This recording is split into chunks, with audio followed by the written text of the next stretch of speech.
আসসালামু আলাইকুম ভিউয়ার্স, ঢাকাইয়া রান্নাঘর অ্যান্ড কার্ভিং এ আপনাদের স্বাগতম। আজকে আয়োজন থাকছে পিজা।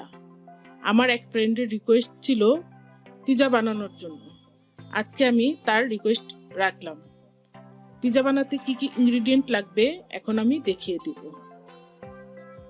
প্রথমে একটা বাটি নিব, কুসুম গরম পানি নিব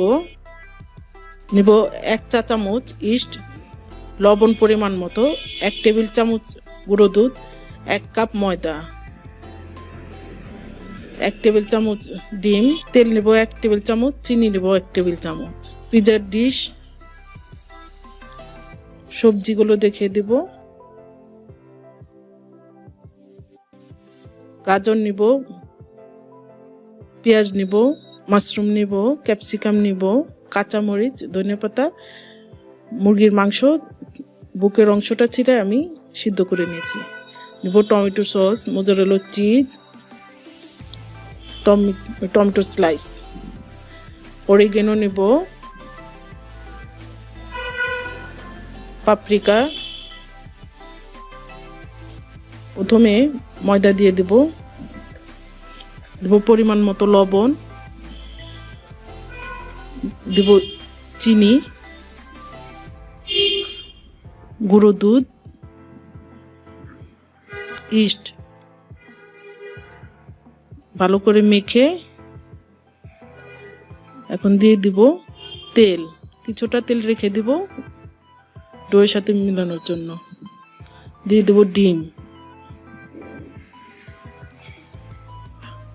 ভালো করে মেখে এটার মধ্যে কুসুম গরম পানি দিয়ে ডোটা তৈরি করতে হবে।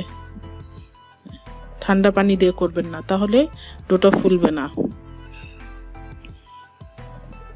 ডোটা একটু নরম করবেন যাতে শক্ত না হয়, শক্ত হলে ডো ফুলবে না।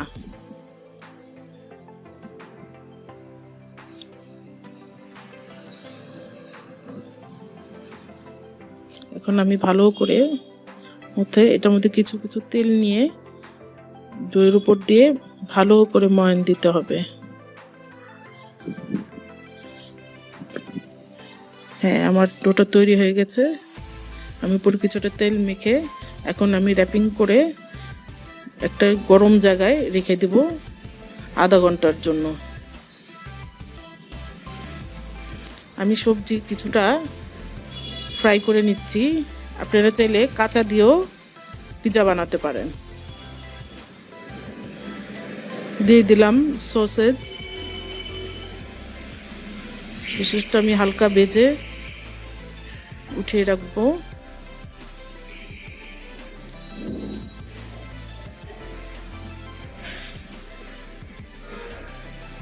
তারপর দিয়ে দিব গাজর,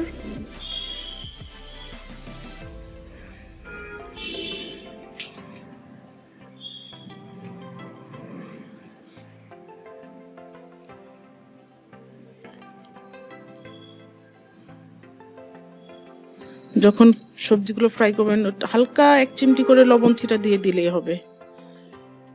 হালকা হালকা করে ফ্রাই করতে হবে, বেশি ভাজবেন না।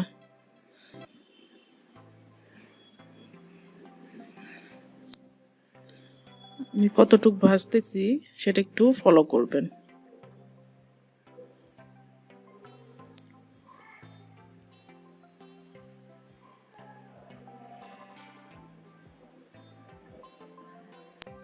হ্যাঁ, এখন আমি ডোটা ভালো করে আবার একটু ম্যাসেজ করে নিব।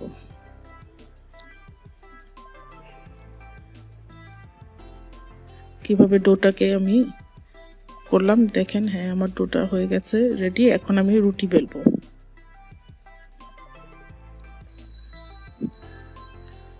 বড় রুটি বেলতে হবে, আমার ডিশের চেয়েও বড়, যেহেতু আমি এটা দিয়ে সসেজ দিয়ে একটু ডেকোরেশন করব। দেখেন কতটুকু বড় রাখতে হবে। এরকম মোটা করে রুটিটা বেলতে হবে। এভাবে বেলনের সাথে পেঁচিয়ে ডিশের মধ্যে উঠাতে হবে। হাত দিয়ে উঠাতে গেলে আপনার রুটিটা পাতলা হয়ে যাবে। দেখেন আমি কিভাবে দিচ্ছি। হ্যাঁ, আর দেওয়ার আগে ডিশটার মধ্যে একটু সুজি বা ময়দা ছিটিয়ে দিবেন তেল ব্রাশ করে। আমি রুটিটার চারদিকে এভাবে কেটে নিয়েছি, দেখাবো আপনাদের জন্য। একটু রেখে দিয়েছি কিভাবে কাটতে হবে।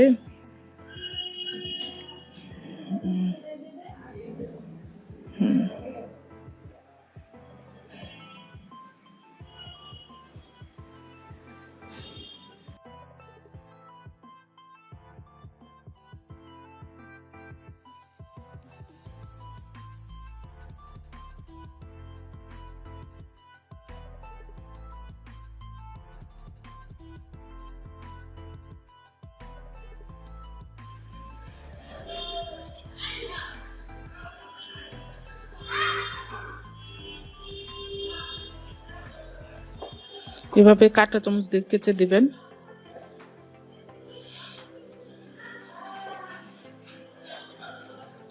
তারপর সসেজের উপর রুটিগুলো এভাবে আটকে দিবেন।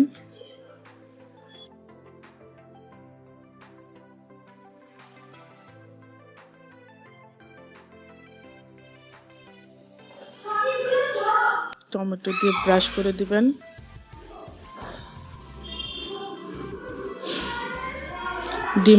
ডিম দিয়ে উপরে ব্রাশ করে দিতে হবে। সসেজের উপরের যে রুটিটা থাকবে সেই জায়গাটুকু, একটা সুন্দর কালার আসবে।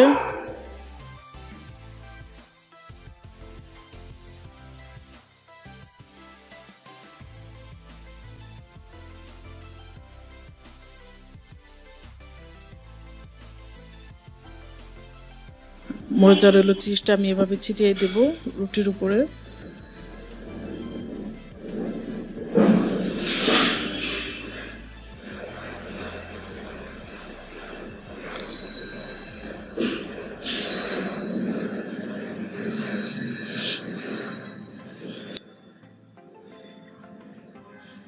আপনারা যদি চিজ বেশি খেতে চান তাহলে একটু বেশি করে দিবেন। তারপরে ক্যাপসিকামগুলো এভাবে সাজিয়ে সাজিয়ে দিব।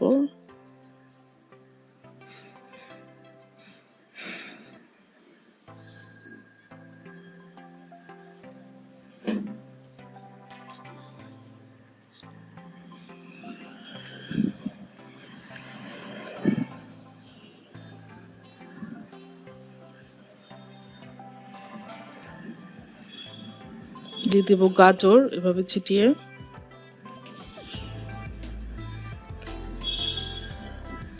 দিয়ে দেব মুরগির মাংসগুলো।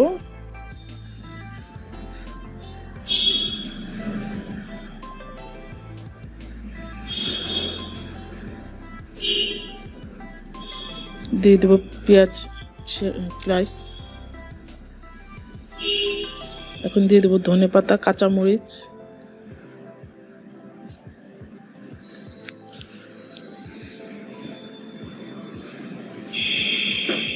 ধনেপাতা আপনারা নাও দিতে পারেন, বাট আমার কাছে ভালো লাগে এই কারণে আমি দিচ্ছি। দিয়ে দেবো মাশরুম।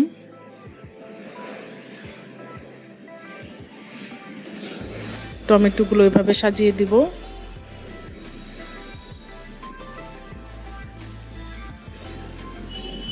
একটু চেপে দিবেন। এখন একটু টমেটো সস ছিটিয়ে দিবেন।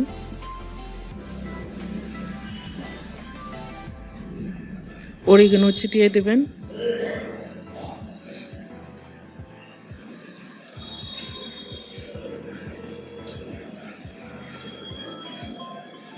চিজগুলো দিয়ে দেবেন আবার উপর দিয়ে।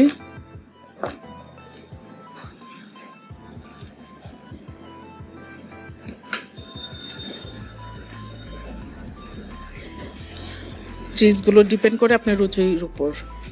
অনেকে খুব বেশি চিজ খায়, অনেকে কম খায়। আপনারা যে যেরকম খাবেন সেরকম দিয়ে নেবেন। আমি উপরে ছিটিয়ে দিচ্ছি পাপ্রিকা, কিছু অরিগানো দিয়ে দেব। ব্যাস আমার হয়ে গেছে। এখন আমি 180 ডিগ্রি সেলসিয়াসে 15 মিনিটে বেক করব। তার আগে আমি 10 মিনিট একটু রেস্ট রাখবো যাতে রুটিটা একটু ফুলে। হ্যাঁ, ওভেনে দিয়ে দিলাম।